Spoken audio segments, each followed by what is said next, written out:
Test, test, test. That's hard. That's a nice one. I like the lid type top.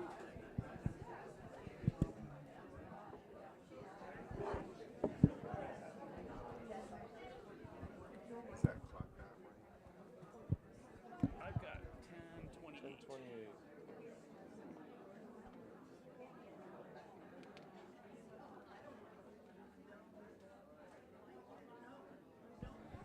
So is Nick gonna tell us when we're live?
All right.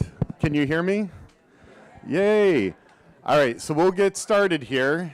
It is 10:30. This is Andersen Construction giving us a presentation on the logistics. This is pretty much the exact same presentation they gave, I don't know, was it 6 months ago? And maybe a little tweaks, but because, construction or demolition is imminent, it's a good time to give us all a refresher.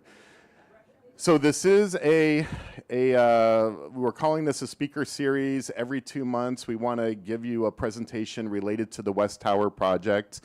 The next one will be in January. It hasn't been scheduled yet.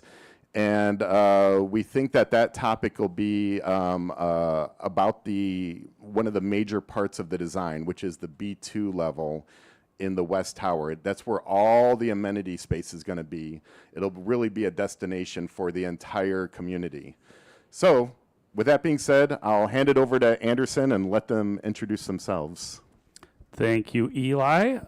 So again, appreciate everybody being here. We're just going to talk really about kind of the first year of construction and what things are going to look like out there.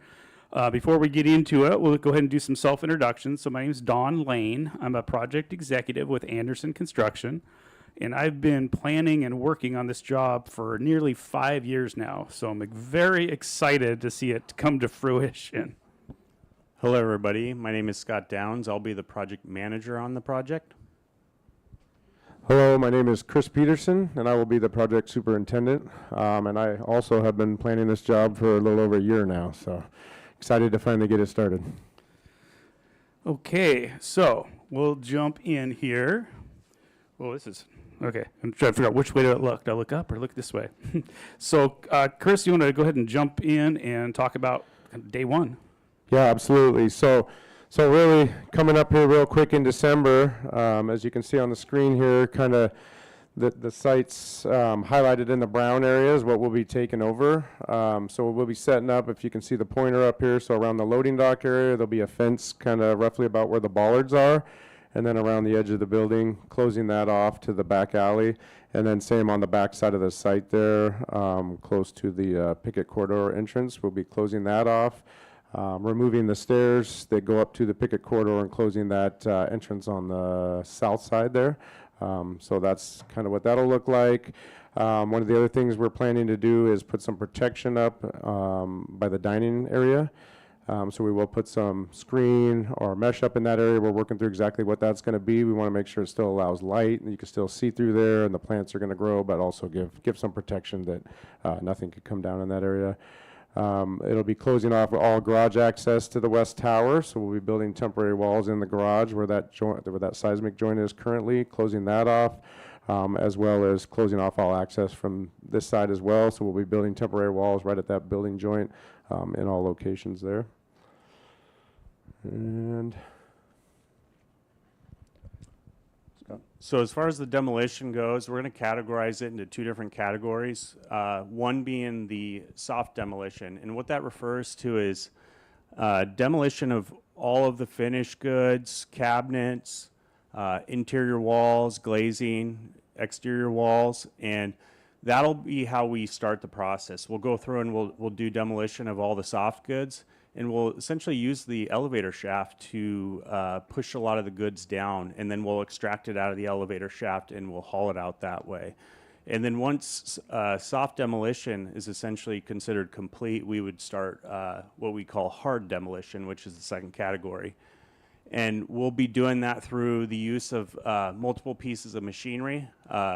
We'll use what we call a Brock, which is, it's almost like an RC car with a small demolition machine. And that'll be utilized at some of the higher floors where the high reach can't reach.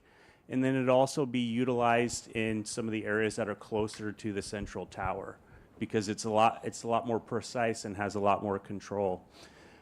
In some of the other areas, we'll be using what we call a high reach excavator, and it'll essentially have demolition attachments such as hydraulic hammers and crushers, and it'll essentially process and pulverize the material. And as we work our way down, we'll essentially be dropping the material to the floor below, and they'll essentially use skid steers up there to move the material around. So when we're using our little RC car like hydraulic machine, we'll essentially use rubble ramps to essentially bring that down to the lower floor. So if you're curious how we get the machinery out of the equipment. And then as we work our way down, we'll eventually have too much rubble we'll have to deal with, and we'll do the same thing as we did with the soft materials. We'll push that down the elevator shaft, and we'll extract it out of the bottom of the elevator shaft, and we'll haul it off site. And as you can see, the picture on the left-hand side is a high-reach excavator with a breaker attachment. And then on the right-hand side, I'm sure you're all wondering about, hey, is this going to create dust? Well, these are dust control measures that we'll utilize. On that right-hand picture, you'll see on the left side, that's a boom lift with a hose attachment. And then the right-hand side, there's a high reach with a water hose attachment to it as well. And then right there in the middle, we call these water cannons, but they're essentially large misters that will direct the water towards the areas that we'll be demolishing. And if there is any runoff, that's all collected and treated as well. yeah, so although we can do a lot to control the dust, the noise is another aspect to that. So we're going to do everything we can to keep the noise down, but inevitably demo is going to be loud. There's going to be some noise associated with that. So what you'll see is our contractors will be on site from 7 a.m. to 5:30 will be the work shift.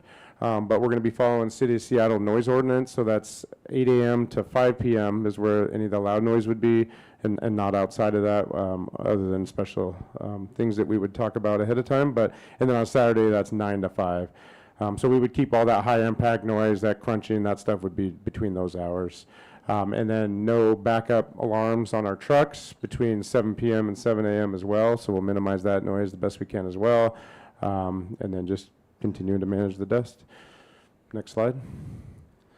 Yeah, we've been doing this for a long time, but we have yet to figure out a way to make breaking concrete quiet. If we could figure it out, we would, but we're not there.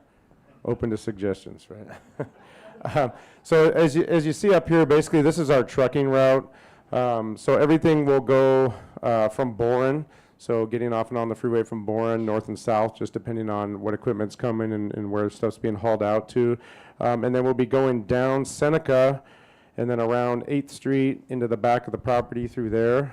So you can see we kind of come in the backside, following down through that alley, and then hauling everything out on 9th down to Hubble and over to Pike and up there. So that'll keep as much as we can away from everything else here. There will be certain pieces of equipment and large material that we can't fit through that tight area. I'm sure you've all been back there. It is really tight. So there will be some equipment and material that we'll have to back up from 9th Street. So it'll come into Hubble. We'll have flaggers down there, stopping pedestrians, stopping traffic, backing that stuff up onto site. So I wanted to talk a little bit about the shoring. As you all know, the West Wing and the future West Tower are on a very steep hillside. There's been an extensive geotechnical reports done and an engineered system of shoring or soil stabilization. And I'm going to move the point around a little bit. So up here on the right side is a real life example picture of a shoring wall that's retaining soil. In the background is a kind of a faded model of your site. But down below are just some little details on how this goes together. And so this shoring pile is actually, it's a steel H-beam, and these piles are drilled in. There's no hammering like you've seen maybe on waterfront. So that's good. You will not be hearing those noises. So those go down in order to support the lagging, which is the elements that are horizontal, the wood there you see as I'm pointing. And then in the middle are tiebacks, which get drilled into the soil, and then there is a grout that's injected, and then those are tensioned with a large hydraulic ram. So essentially what those do is it takes advantage of earth friction to support that wall.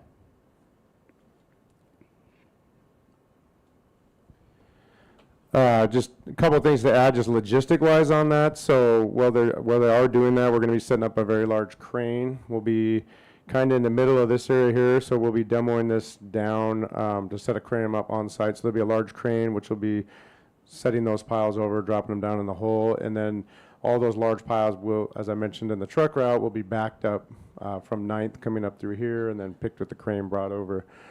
What this picture is illustrating is the West Tower. Currently, it's staggered up towards the central tower, so you can see it's kind of higher up in this area here, so that's where we start our shoring, even before we're totally demoed all the way down, because that shoring has to go in to support the central tower prior to demoing that down. So they'll be benching to get our equipment up into this corner, and that shoring will start in the corner. We'll work our way out. As we get past and lower, then we can demo the rest of the walls and continue with those shoring piles all the way around the rest of the building. And just to reiterate, all the work hours during the excavation and shoring phase, they will remain the same from 7 a.m. to 5:30. And then for any impact noise, it would be 8 a.m. to 5 p.m. Saturday, 9 a.m. to 5 p.m. So, I'll jump in real quick on that one. We're going to do some questions at the end also, but the demolition phase, again, it's broken up into a couple different sections. So it's about 5.5 months because it's a very intricate dance. We need to use the concrete rubble to support equipment. So it's going to be a slow process, or look slow, but it's just so because we're taking precautions to make sure everything's done safely. And speaking of which, this is a picture of a mass excavation, a little bit deeper than your building will be. But what I wanted to highlight are just some of the safety features that we use. This, as I'm pointing to the top right, this device is called an inclinometer, and it's basically a sensitive gauge that goes down into one of the shoring holes where the steel is, and it monitors 24/7 if there's any movement whatsoever. And if we see any slight movement, then the civil engineer and the geotechnical engineer will come and help us, determine what that means. In some cases, we end up putting in more tiebacks or finding an alternate shoring method. There's also a total station, which is basically a piece of survey equipment where we take shots, as we call them, basically measurement points around that excavation to ensure that nothing's moving outside of the design movement, which sometimes can be up to an inch, and that's totally safe. We also have a robotic system that basically runs 24 hours a day to monitor and keep the design team and the construction team informed, just ensuring that everything is perfectly stable as it's intended.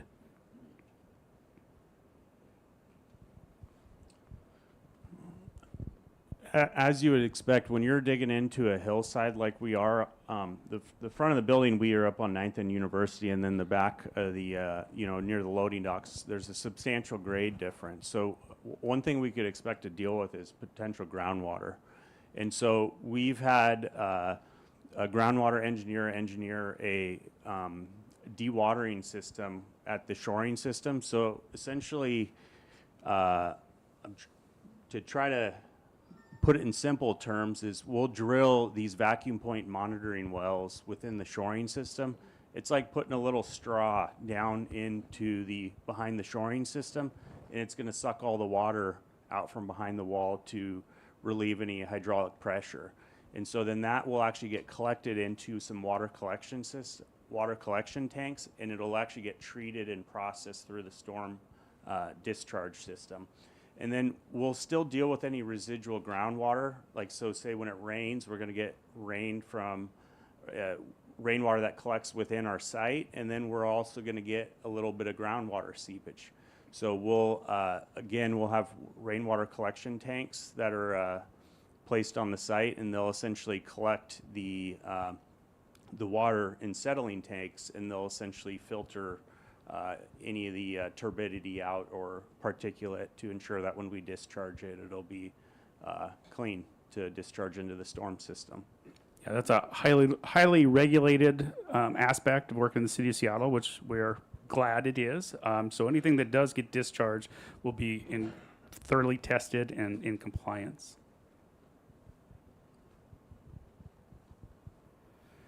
So this is taking us pretty close to the bottom. Once we bottom out, meaning get to the bottom of the excavation, you'll see the shoring wall being a little bit taller up by 9th and University, just based on the slope. And then this is our tower crane foundation. And this goes in, like I said, right as soon as we get to the bottom of the excavation. And the reason we brought this slide up today was that there is going to be an interesting show, if you will, when that tower crane goes up. This is one of the times where we have to do some off-hours work, so there'll be some lights and some trucking that have to happen in the evening in order to comply with the city's transportation requirements, because you can't have big pieces of crane moving around the city during heavy traffic periods. So logistically, 9th and University, we will have a street closure. I'm sorry the graphic is kind of small up here, but basically up in the corner of 9th and University, we'll have a mobile crane staged up there, which will bring the parts and the pieces of the tower crane down into the bottom of the excavation. There'll be police officers helping monitor traffic up there, and all of this work gets fully coordinated with the city. Like I said, there will be some lights and some noise, but it's a very short duration. The crane should take no more than 2 days to put up, and really the first day is the big push.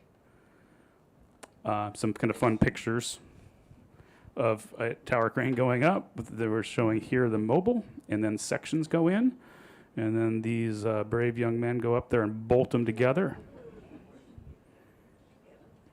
Once it is up, we do ask you not to attempt to try to climb it.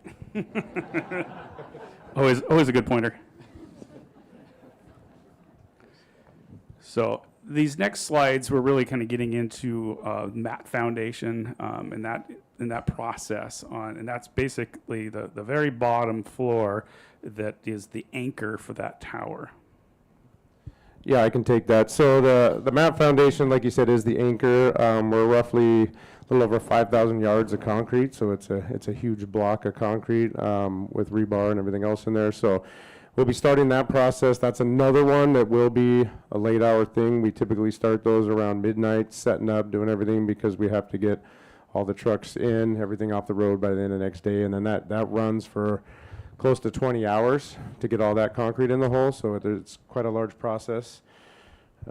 Let's see. Big button. There you go. There we go.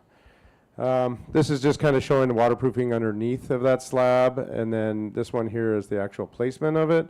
And being that it is such a large amount of concrete, you can see in the photos here how many pump trucks we'll have.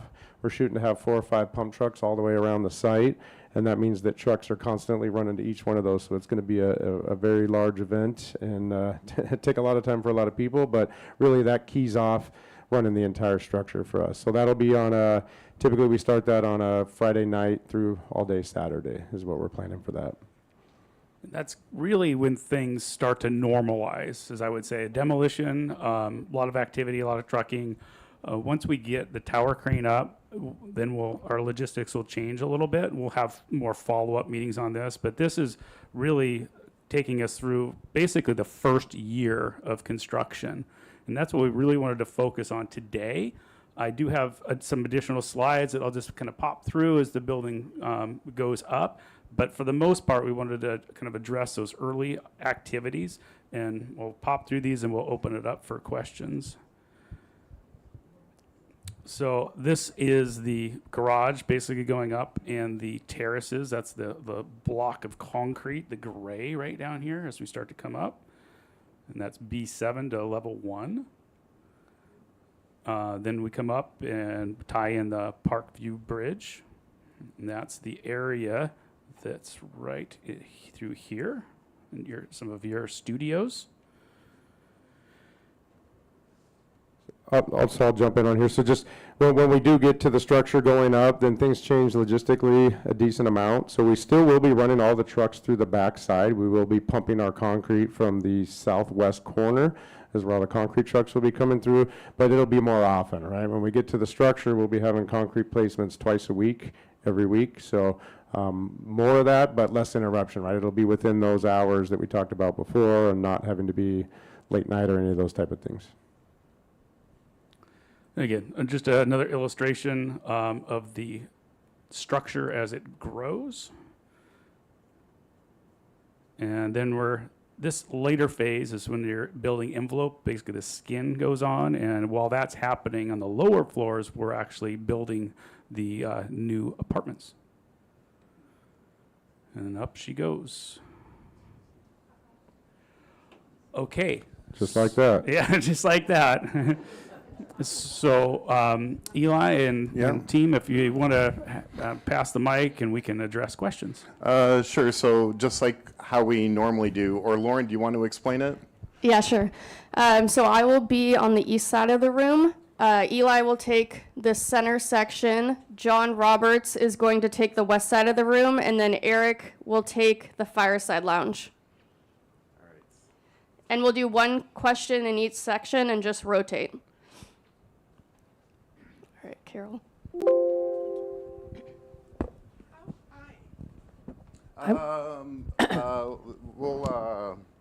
Yeah.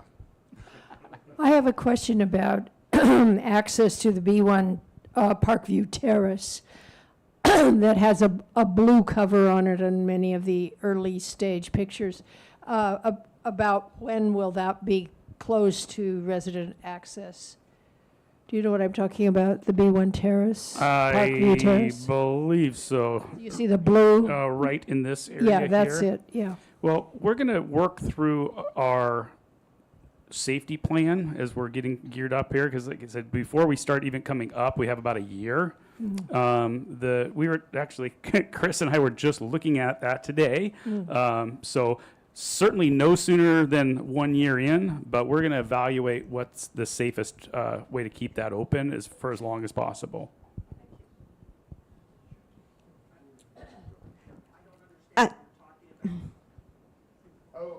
Here, let me. Eli is going to give a better explanation. than Okay, me. so the question was with this blue area up here, which is where the studios are, the activity studios such as the art studio and the sewing room. The question was when will we no longer have access to this? Was that the question? It was the terrace area. Oh, the terrace on top of it. The terrace on top of it. When will we no longer have access to it? And so the response was 2027. Sometime in 2027, we will turn it over, Horizon House will turn it over to Andersen. But Andersen will do their best to keep it open for as long as possible. Yep, that's our ultimate goal, but primarily we need to worry about the safety. This is a quick question. How much lower than the existing foundation will the new foundation be? That's a really good question. So the garage entrance will actually still be at the same level, but the current west wing has a big step in it. It steps up. The new building won't all be at the same level. So down on what we call the fire lane down there where the garage entrance is, that is going to be the lowest point, but that will continue. I think it's 15 feet lower. How far is the deepest excavation compared to where we currently are? Yes. Right. Okay. So the depth of the foundation will go a little bit lower, but the building, you're not going to be going down into the garage. Right. So how much lower? Do you remember the thickness of the mat? Yeah, we're 10 feet lower on that level, but like he mentioned, the current building does step, so it's way lower on the back corner, but at the front it's 10 feet, yes. Did we get it finally? Yes. Okay, good. Yes. All right, so the west group, the group over on the west side. You mentioned something about the steps to the picket corridor being closed. Could you expound on that? Is that true?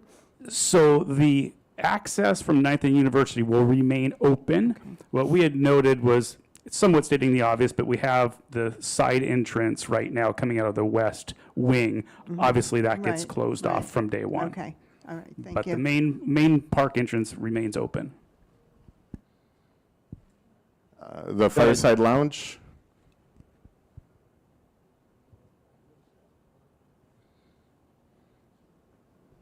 No questions from the Fireside Lounge? Ronnie? What happens to the crane? It looks as though it's embedded in concrete on the lower level and then embedded within the building as it goes up. Does Well, it just stay there? Yeah, so it starts out with a foundation, which allows it to freestand about 200 feet. So that foundation is big enough to support it on its own without that. As the building goes up, we have to lift the crane taller, and for the crane to go taller, then we tie it back into the building. So we've had our engineers work on that to tie it back to the building. Each time we jump it higher, it ties into the building again. That allows us to get higher, and then same process when it comes down, reverse of that. So. Yeah. So it goes through some of the lower floors of the building. I'm trying to find a good picture, but not the tower.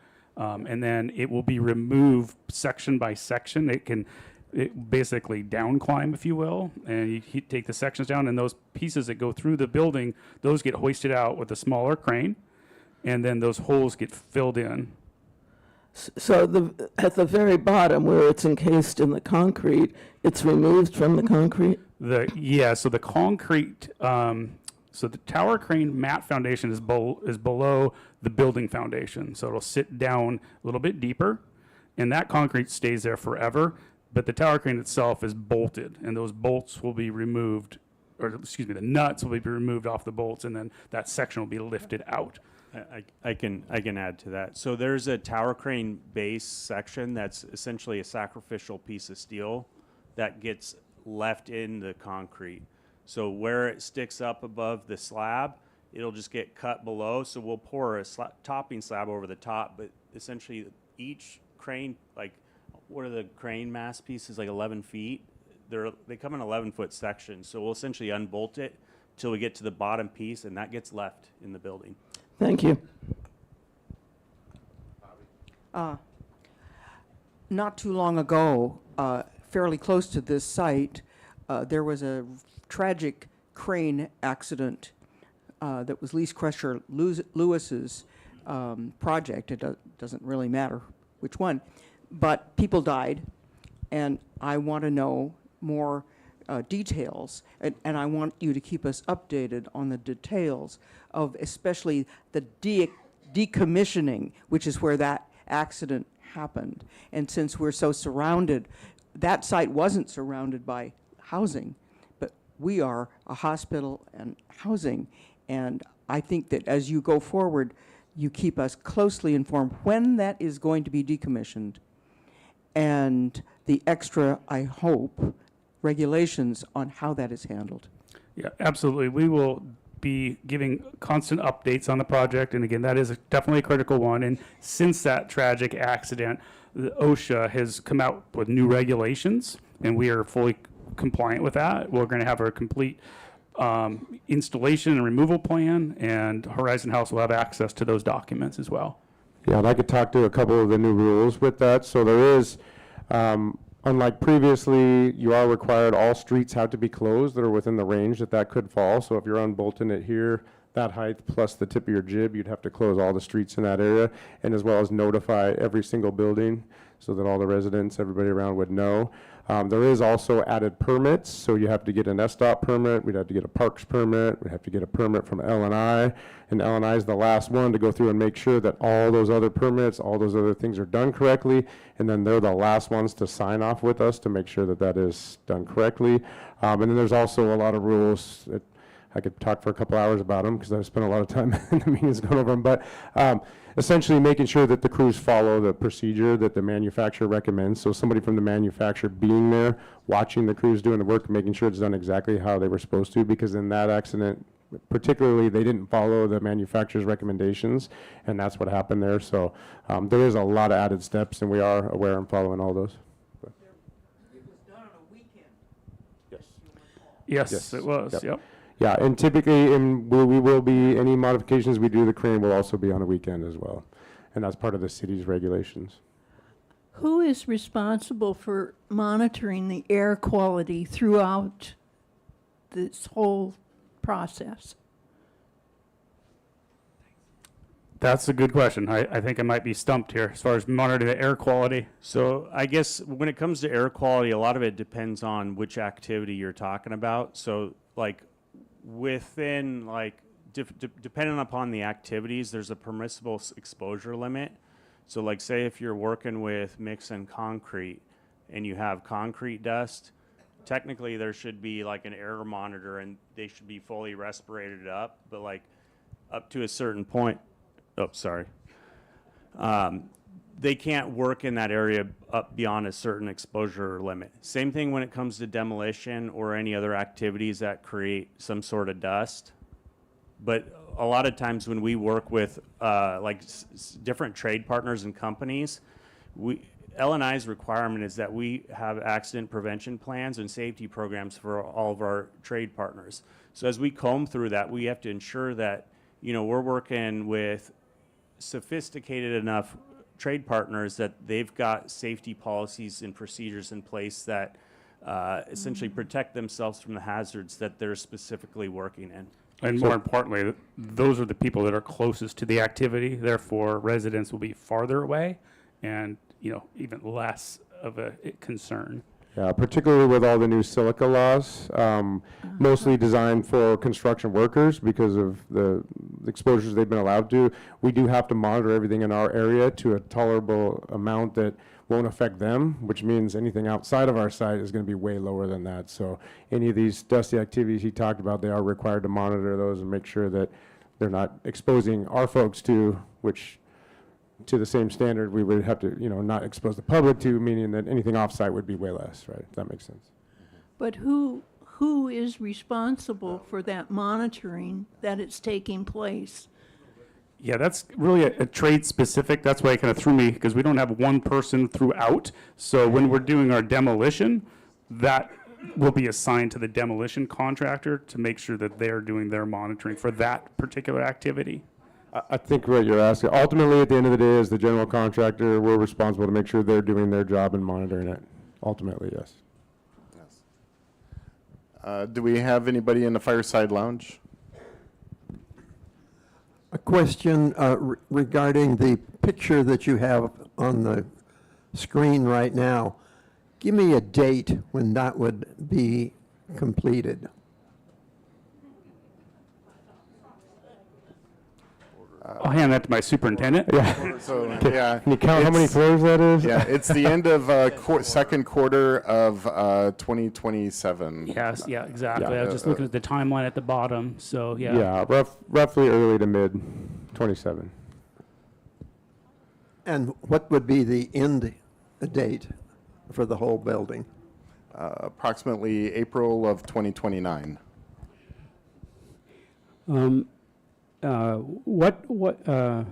How will this be affected by wind, snow, and heavy rain? How do you handle those three things? I could take those. So wind, obviously wind, our biggest concern is anything blowing off the building or things like that. We will have a wind screen around the structure as it's going up to protect the top 3 floors and our live working decks. Crane is the other concern, so we have shutdown speeds on the crane from the manufacturer, and then we usually have it even more stringent than that. So if we have big gusts of wind or a lot amount of wind, then we will shut down the crane for the day. So it would shut down for the day. And Yeah, there's then, a weather station yep. at the top of the crane. The top of the that crane, we're monitors. constantly monitoring that, and the operator will shut it down immediately. And then as far as snow, if it snows a lot, we go out first thing in the morning. There's a team of us that'll go out, we'll assess the job. If there's unsafe conditions, we'll shut the job down for that as well. And then rain, we got to work through it. Unfortunately, we're in Washington. I actually have been on jobs in Arizona where they draw a circle, and if there's more than one raindrop hits it, everybody goes home for the day. But unfortunately, 2029 wouldn't even be close if we had to go home for that. So. Can you tell me what your anticipated date of destruction is? Like when they'll start taking down the West Wing? So our construction start is currently December 15th. And when Scott was describing some of the demolition, you're not going to see a bunch from day one other than fencing going up and some equipment being staged, because most of that's going to happen inside the building for the first 6 weeks or so. So you could call it end of December, beginning of January. Again, that'll be inside of the structure.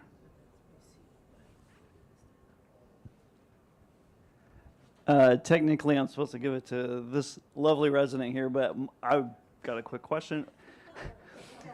Is there a sign up to go up to the top of the crane, or is this like a first come, first serve sort of thing? No.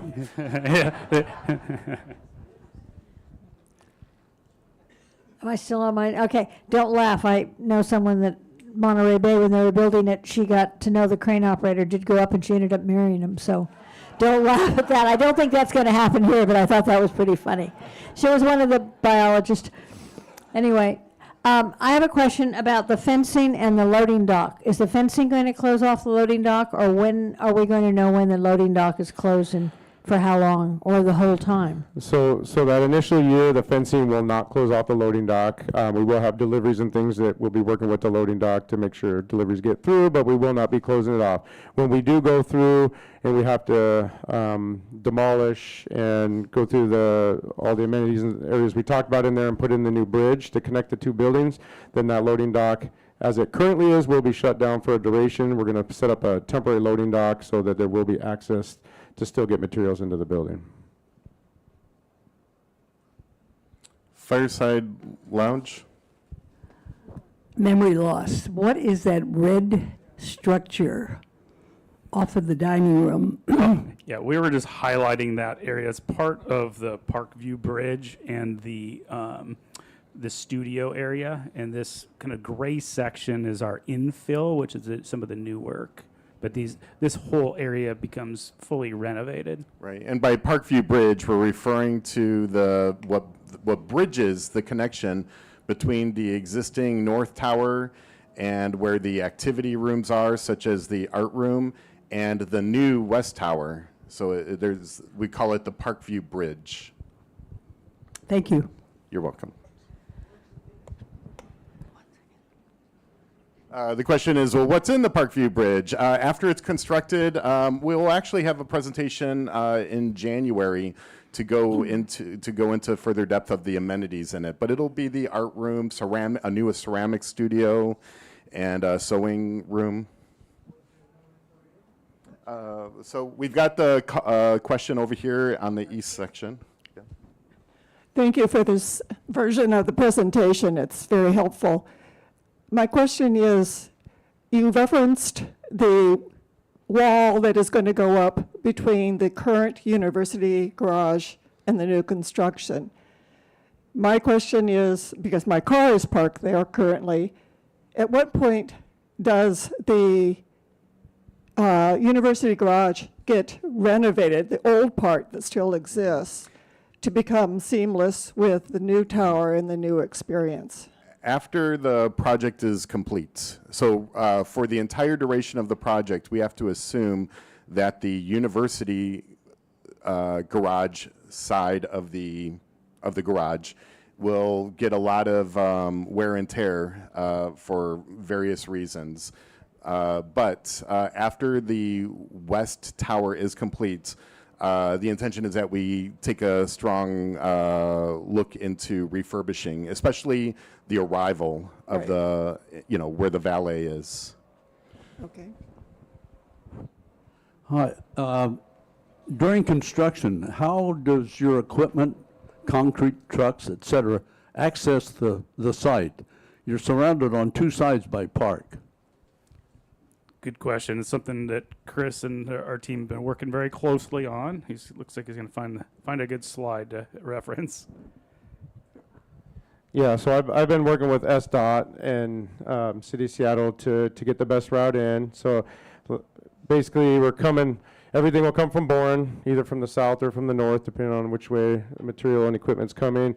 They'll come down through Seneca, around through 8th, down around behind into site here, and or depending on the loads, because this is tight, sometimes we'll have to go around Hubble and up through 9th into there, and then everything will go out 9th and back up, return back up to Bourne that way.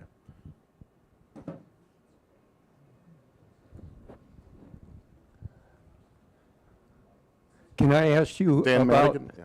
recycling? How much of the project will be recycled? Concrete, steel, copper?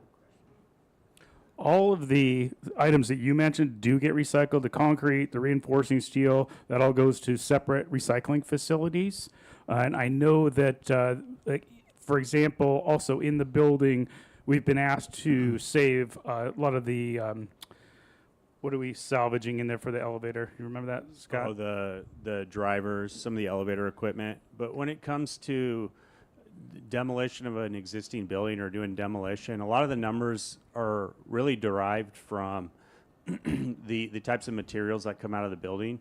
I imagine on this one, because there's a lot of concrete, the numbers are probably going to be higher. But like I just recently did a high-rise tenant improvement where there was not a lot of structural removal, and I think we hit about 82% recycled waste. So a lot of the work is done by the recycling facilities and the waste management team that does that. But yeah, and we do have tracking. We're actually required, being a lead building, to track that. I'd have to go look at some data to find the exact targets, because I just frankly don't remember off the top of my head, but a vast majority of it is recycled. Yeah, and by lead, Don's referring to leadership in energy and environment design, and this will be something like that. And this will be LEED Gold certified. Fireside Lounge.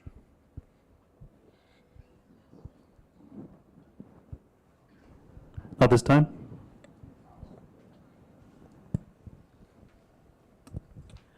Going back to the question about air quality, do the people who are working there wear masks? It's all task dependent. So we have some very strict work regulations in the state of Washington for worker protection. So it just depends on what they're doing. So it's, again, task specific. Are there times when it would be advisable for residents to be wearing masks? That is, I think, a personal decision. We do not anticipate to have any type of situation where that's a necessity.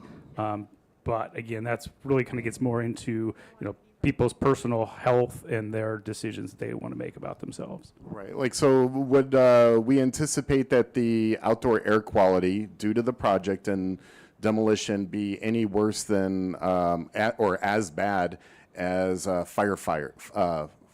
forest fires? Nothing compared to that. Not even close. No, we have so much okay. regulation, and we went through some of the slides with the misters and whatnot, just to ensure that we don't have dust particles flying around. is there some grime during construction? Certainly, that happens, but it's nothing compared to smoke from a forest fire. So back to the Piggott corridor. So my understanding is then the Piggott corridor will remain open so we have access to Freeway Park. Now, will there be times that Freeway Park is closed because of the construction activities? The only thing I can think of would be possibly during crane installation or dismantle based on some of those new crane regulations on what our requirements are. I'm not 100% sure, but that's the only anticipation, the only situation that I could anticipate that being necessary, because we've been working closely with Seattle Parks and they do not want that shut down. We don't want to shut it down.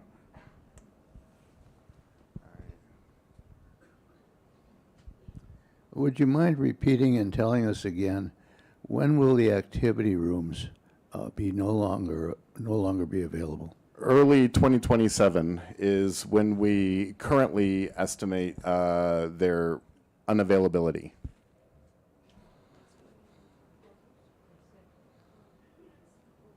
Fireside Lounge? Come on, now. I was not able to access 370, so I didn't see the beginning stages of the demolition. So I wondered if you could show some of that again. He's next. I can pull the slides up as questions are being asked.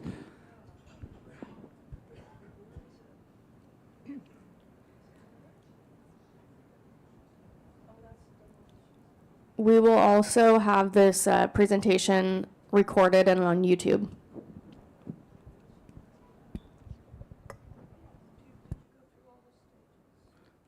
No, I was just kind of going slowly here. These are just some examples from other real-life construction sites. And again, what you're seeing in this picture is not dust. It's a fine mist of water to control dust.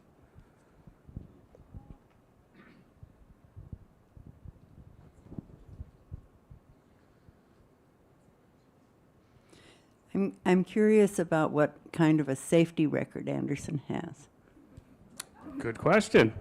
We can send you our EMR, our experience modification factor, but it is quite good. And I don't remember the number off my top of my head, but it's less than 1, which is a good rating. We won some awards a couple of years ago based on what our safety record was and how low that EMR was. I don't remember the exact number off the top of my head. It was like 0.5, 0.6, somewhere in there. So we have a good record, which allows us to get the insurance and the bonding and everything that's required on a project like this. We also have, clients like the University of Washington that are very strict and demanding, and they're one of our clients, and we have very closely monitored safety.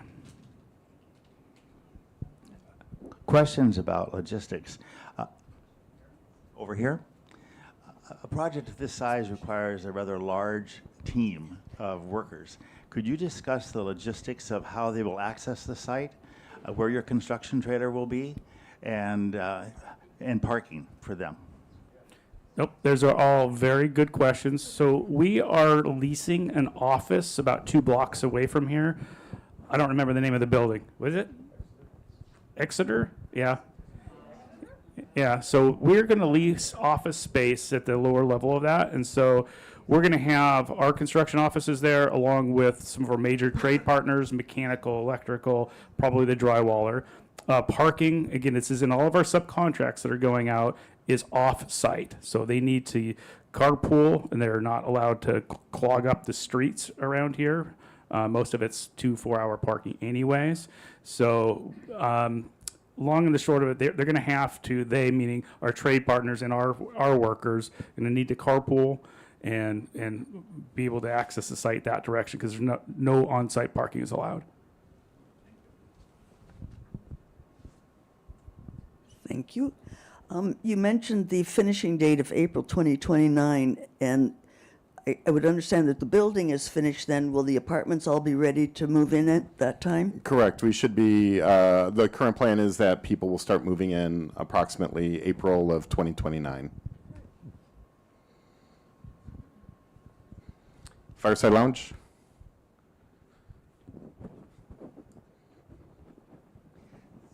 Are there any questions on the east side? No? Eli?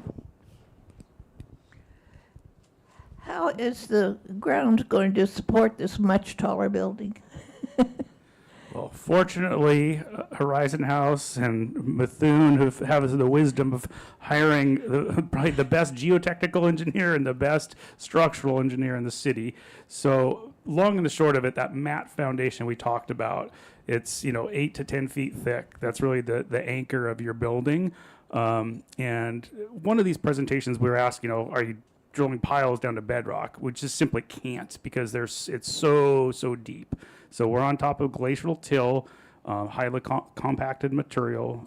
So I'm not an engineer, so I'm sure some of the folks in this room could answer it better than I could. But yeah, basically with that mat foundation and then your core where the elevator shafts are act as the spine of the building so that it moves as necessary, and it's not perfectly rigid because you want a little bit of movement, a little bit of give, a little flex, and it's been designed and processed through, and it's had a full peer review. So we have a structural engineer that did the design, and then the city has contracted engineers that basically do a full review of that design as well.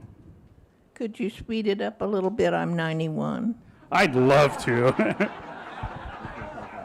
I know Horizon House would like us to speed up too. Yeah, I apologize for not requesting that sooner. Yeah, and just, real quickly on that, part of the reason it is taking so long is just the nature of the site. It's very difficult access, and removing the current west wing and the parking garage is going to take some time. So we went through those slides to get to our mat foundation. We're about a year of construction. Will this be a union job or a hybrid between union and non-union people? It'll be a hybrid. So you will allow non-union subcontractors? That's correct. Thank you. Fireside Lounge?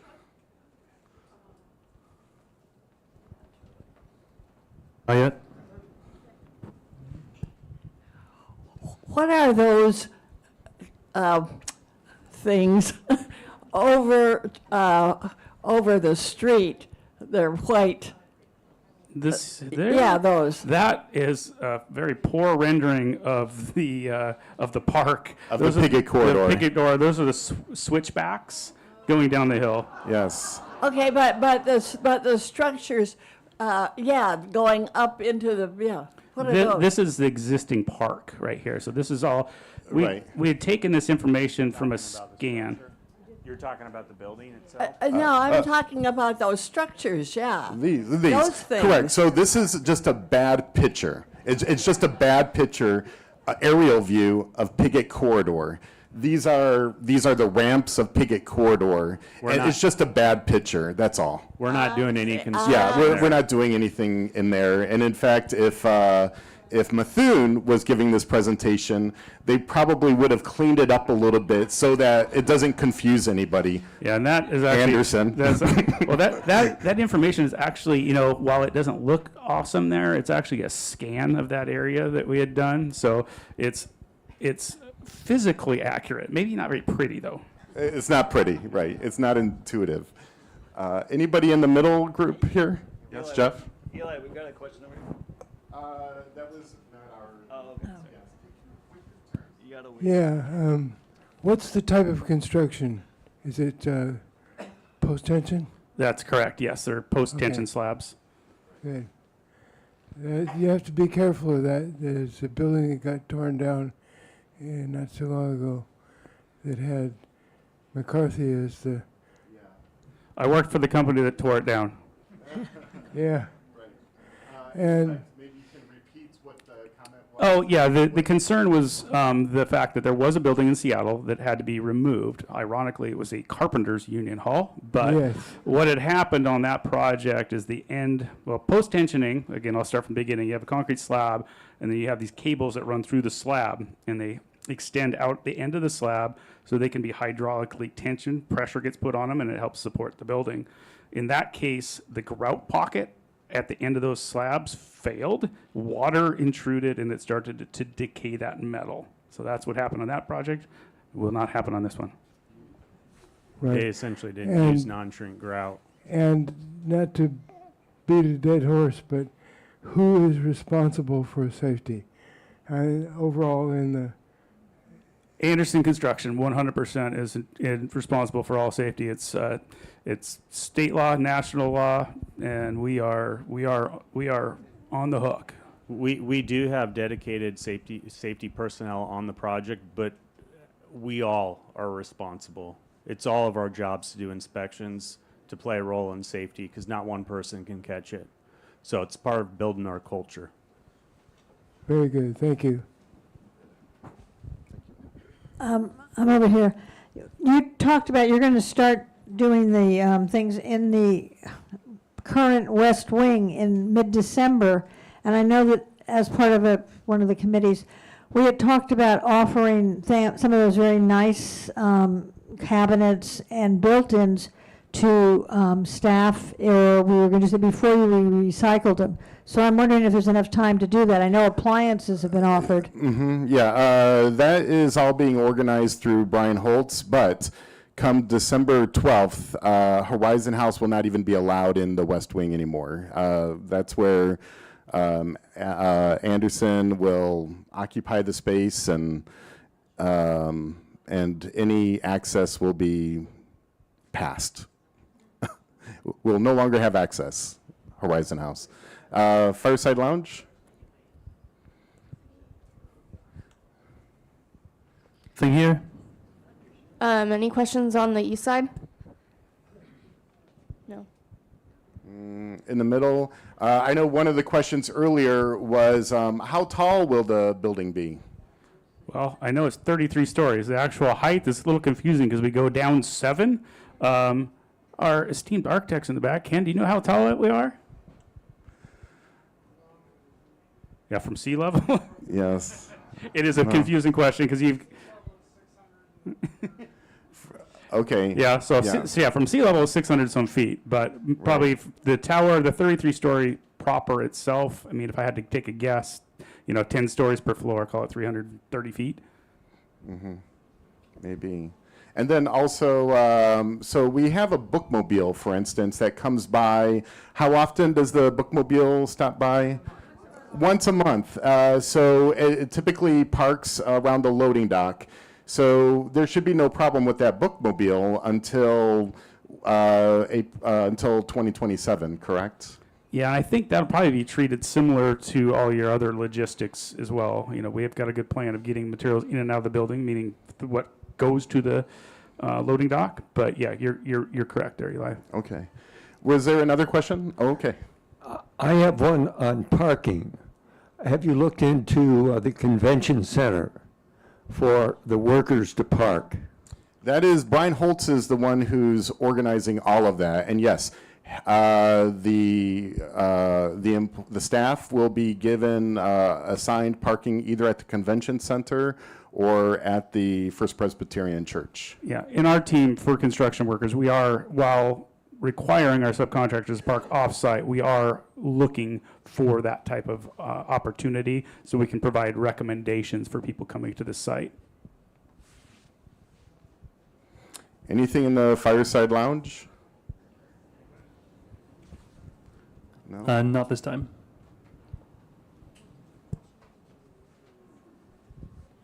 I want to revisit the question about the height of the West Tower.